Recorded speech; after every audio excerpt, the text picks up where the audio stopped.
Now, if there's one bit of advice that I can suggest, if you are buying or selling saltwater fish, I would recommend that anyone considering buying fish bring a sample of your aquarium water to your local store for testing and a current video of your aquarium running. Now, in the video, we want to see exactly what all the fish are doing. We want to see exactly what all the fish are. And we also want to see in the cupboard to make sure you've got the right products or what products you have in the cupboard. We want to see the surface area to make sure that you have good surface agitation. We want to see the fish foods that you use. So just try to include as much as possible in the video so we can see what the corals are doing, we can see what the fish are doing, we can make sure that everyone's healthy, we can make sure that the aquarium has good gas exchange, and then we can test the water and we can make sure that before you take your fish that at least your water quality is in a good position, and we can check all of your livestock to ensure that your livestock are nice and healthy. Because basically the worst thing that we want to do is send fish home to substandard water quality. That will mean the chance of the fish settling in becomes very, very slim. We also don't want to send fish home to any issues that are in the tank as far as diseases or so forth. And we want to make sure that your fish are nice and healthy before new fish are actually added. The next thing we want to do is make sure that you haven't added fish within the last month. So we highly recommend that you quarantine new fish before putting them into a reef aquarium or main display aquarium. And we also recommend understanding the 1 month rule.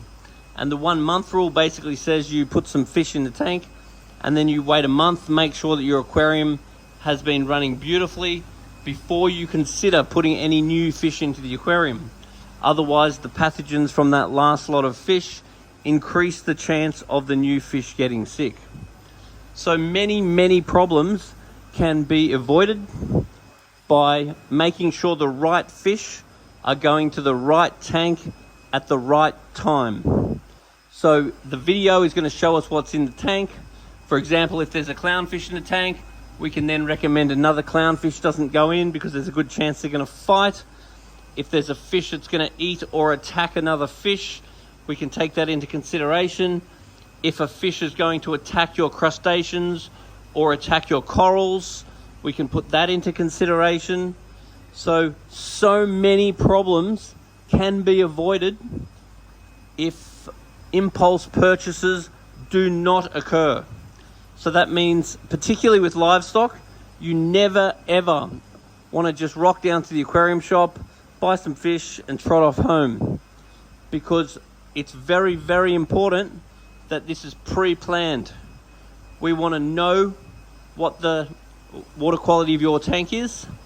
We want to make sure that the salinity is on the lower side, because introducing fish into higher salinity increases osmotic pressure and therefore increases the chance of white spot. And we want to know that it's been at least 1 month since the last lot of fish were added. So we're really wanting the tank to have run really beautifully for at least a month.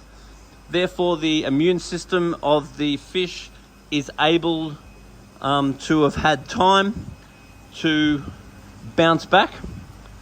And then once the fish are no longer stressed after a move and their immune system is back, their body slime's back, their antibodies are back, the fish will be in a very good position as far as new tank mates are concerned. So the most important advice that I would suggest to anyone thinking about buying fish is never buy them on impulse. Only ever buy them if you've researched the fish first, but most of all that you've brought a sample of water to the store, you've let the store test the water, and you've brought a video which very clearly shows what's in the tank and the state of everything that's in the tank. And what's in your cupboard. Water quality and nutrition is basically the key to fish care, and a little bit of pre-planning.